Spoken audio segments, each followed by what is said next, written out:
me, I also take this to mean that there are also a whole bunch of different layers of how we try to address sickle cell disease and make it better. There's not one thing for such a complex disease that allows us to make it better.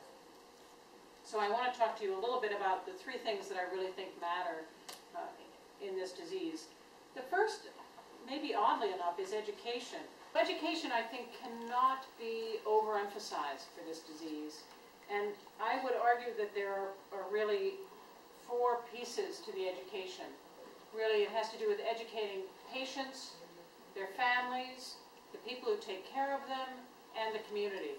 And if any of these are really neglected, I think you're going to have imperfect sickle cell care. You really need attention to all of these. I think the second piece, for me, is research. That is, if we just guess at what the best treatments are, or we don't have a clear understanding of how the disease progresses and what things can make it better or worse, then I think we're just stumbling around in the dark. And really, over the next 10 years, I think research is really going to expand dramatically. Here, I hope, but also, I mean, across the country, it's clear that there's research that's going on that's going to have a big impact on sickle cell disease. And by that, I don't think it's just about sickle cell disease. I think we also have to think about trait. Any of you who follow sports may know that now there's screening in NCAA and Division I for people who have trait because they think they might be at risk for some exercise-related complications. That's very controversial, and I'm not sure the screening they're recommending is the right thing. But nonetheless, I think the more we understand about sickle trait, the better off we'll be as a community for deciding how to approach people and how to counsel people about what to do if they have trait. Clearly, we have to understand better the complications of sickle cell disease, the lung complications, the kidney complications, the cerebrovascular, the brain complications.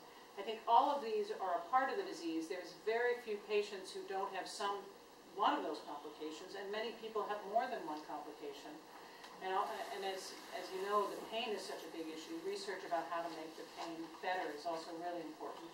And I think research to prevent sickling, for me, the main thing that does that is probably fetal hemoglobin, which is a type of hemoglobin that doesn't sickle. And hydroxyurea increases fetal hemoglobin, and that's probably one of the ways in which it works. But there are other things that may prevent sickling as well, and I think we need to understand better what those are. Yes, we are willing to see your patients, and we are willing to interact with you about patients with sickle cell disease. Again, I think the more we have a focused group of physicians and nurses and nurse practitioners and caregivers who are familiar with the disease and familiar with our population, the better the care will be. This is the current list of suspects, I guess. It's Tara, myself, and Colleen Dvorak, and Joe Bokar keeps us out of trouble with advice now and again. Chris Lawrence, Judy Linsky, Robert Schills from pulmonary, Tom Hostetter from renal, Liz Weinstein from pain, and then additional help from other areas. So I think in sickle cell disease, our goal is to make it less of a problem for patients. So we're trying to do intense outpatient care now so that we can, over the next few years, hope to see that patients are having sickle cell disease play less a part in their life than it was before. And that's really what we want. We want less. So it may take more effort in the short term, but the goal is less symptomatic sickle cell disease. So with that,